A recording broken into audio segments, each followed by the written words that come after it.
This is News 13 at 6. Twisted metal from a 7-vehicle pileup, including a travel trailer, brings traffic to a standstill along I-26 in Buncombe County.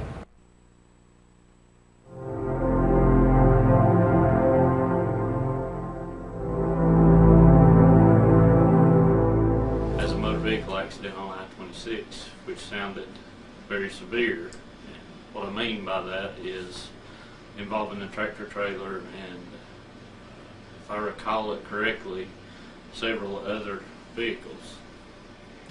You had one car that was really destroyed, tractor trailer pushed up into a motorhome, multiple cars in front of that were damaged. It was just kind of chaotic looking. It kind of reminds you of a war scene. I saw Mr. Hawkins' vehicle on the shoulder of the road, which was basically unidentifiable as to the type of vehicle it was. My initial reaction was the occupants of this vehicle were obviously dead.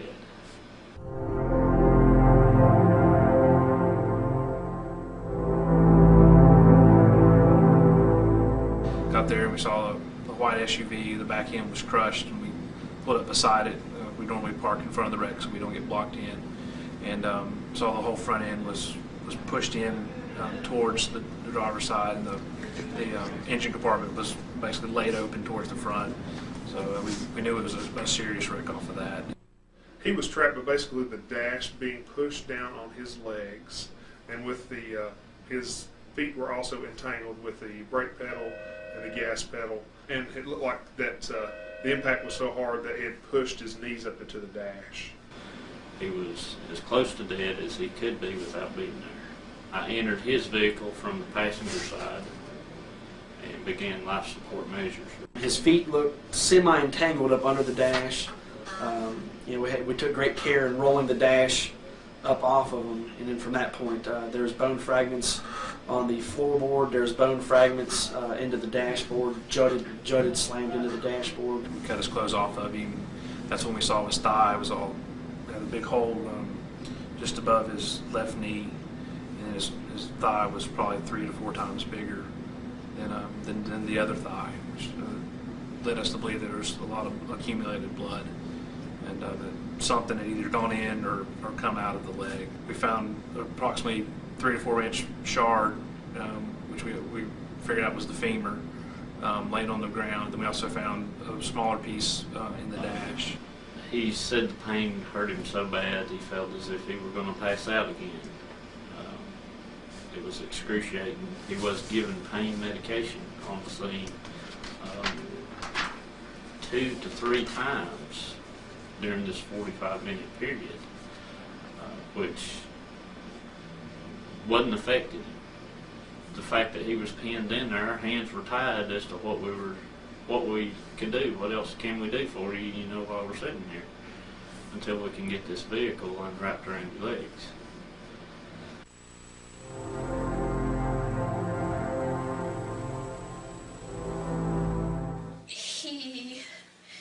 He went into surgery that night, and he had a tear in his intestines, and it comes and he might not make it tonight.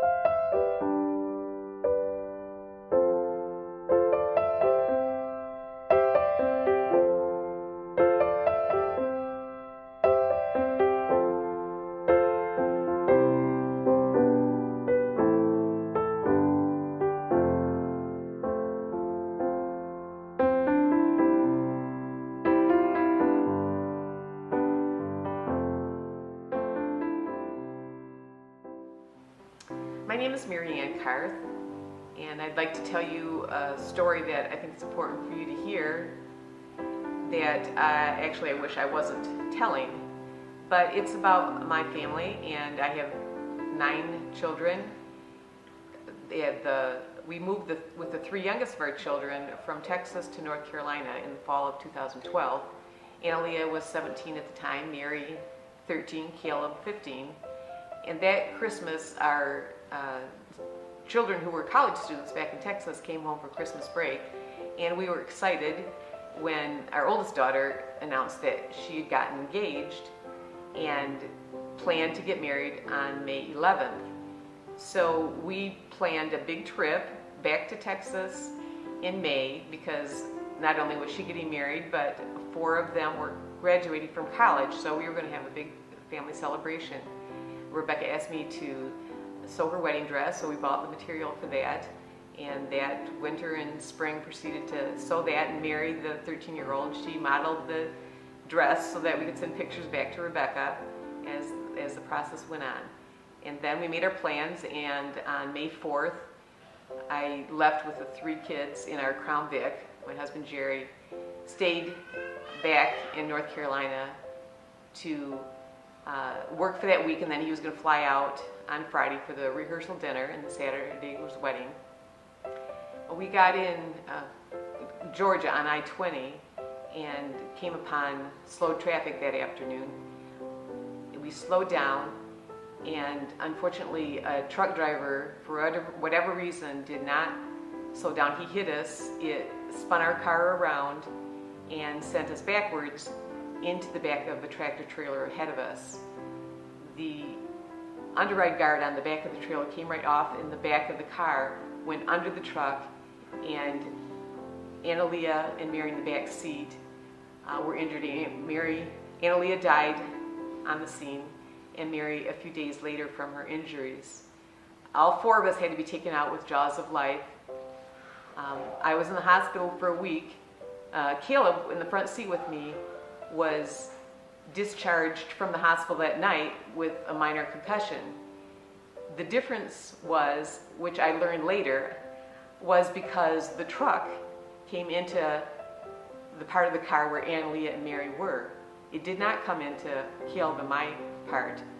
So when I learned that hundreds of people die every year from underride, in other words, cars going under trucks, and that the Insurance Institute for Highway Safety had been doing crash testing to prove that the guards on the back of trucks, which are required by a federal standard, even though manufacturers designed their guards to meet that standard, those guards were failing, and cars continued to, year after year after year after year, go under trucks, and people continued to die.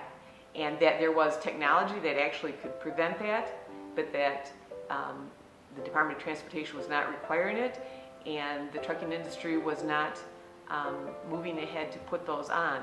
Not only that I learned that cars went under the sides of trucks, and that there was no federal standard for having side guards, that in 1969, the Department of Transportation actually said that they intended to add side underride protection to the sides of trucks, but they have not. So there's many, many things that we've learned since our crash 5 years ago, and that has made it very difficult to move on with life. That to begin with, it was traumatic. It was unexpected, and when you learn that it could have been prevented, then it made me very angry and frustrated. And so I have become a mom on a mission to make truck crashes more survivable. Not only did my daughters die, but I survived a terrible crash, and I learned what the difference was, and so I have gone on this journey of making truck crashes more survivable. It's unimaginable to think. It still is hard to think that they're actually gone. They were so alive, so full of life, and it was in the blink of an eye. They were gone. Their lives were changed forever. Mary never had a haircut in her life, and she had these long, beautiful braids. I'm very thankful that the nurse, Mary's face was smashed. She cut off Mary's braids. They were soaked in diesel. And I'm very thankful that they were saved, and it's a part of Mary that I still have. But we are convinced that whether it was a mistake that somebody made and then it caused them to collide with the truck, or no matter whose fault it was, that people should not die because of this when it can be prevented.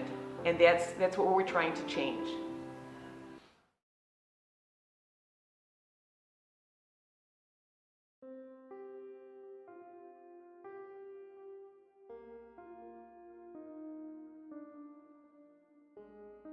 My name is Lois Durso, and I lost my daughter, Roya, in 2004 to a semi-tractor trailer crash.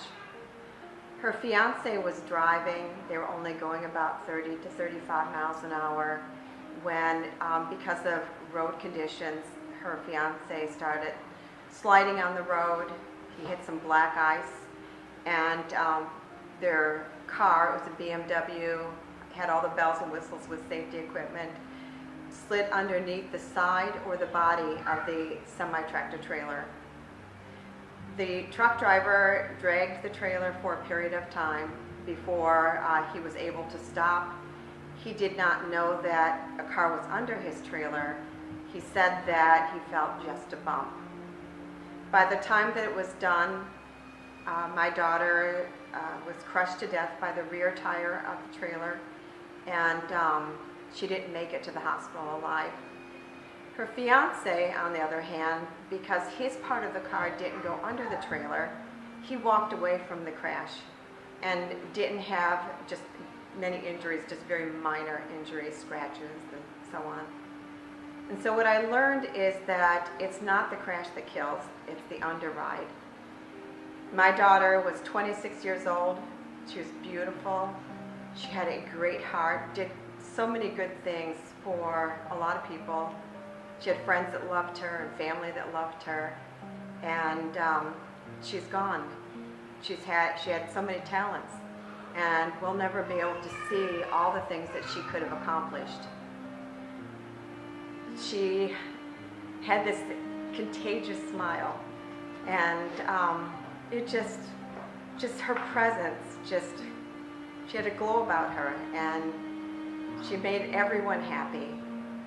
So not having her in our life has been very, very difficult for the past 13 years. It's impacted my family, my children, grandparents, aunts and uncles, and we live with the pain of not having her nearby every single day. There isn't a minute or an hour that goes by that her face doesn't flash into my memory, or I'm not able to, or I'm thinking about her in some way. Her sense of humor, what she was to me, the kind of daughter she was to me. So it's a source of pain. But I've been able to direct that into an area that really needs to change, and that's in truck safety. We know that there's technology available to put underride protection around trailers, not only for semi-tractor trailers, but also for single unit trucks. And it's been very effective. I know that putting underride protection around trailers, around the sides of trailers, upgrade the rear trailers. I know that the technology is available. In Europe, they actually have a standard for front override technology. And so in this country, we're really behind, and we really need to step up to the plate and protect the motoring public. My daughter didn't have to die. I know that if there had been side underride protection, she would have survived her crash, and I wouldn't be here today. And I would see my grandchildren. I would see her achieve everything that she, excuse me, I would see her achieve everything thing that she wanted to do with her life.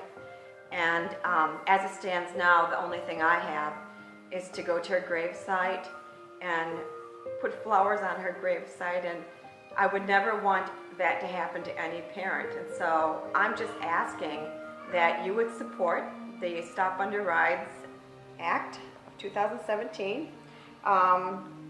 Senator Gillibrand and Senator Rubio co-led this December 12, 2017, and we've spent a lot of time and effort and treasure, Mary Ann Carth and myself, trying to get this bill to move forward.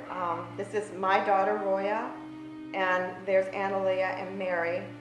So we know that it's going to save other people's lives and loved ones, and that's what this is all about, is saving lives, preserving what means the most to us, and that's our families.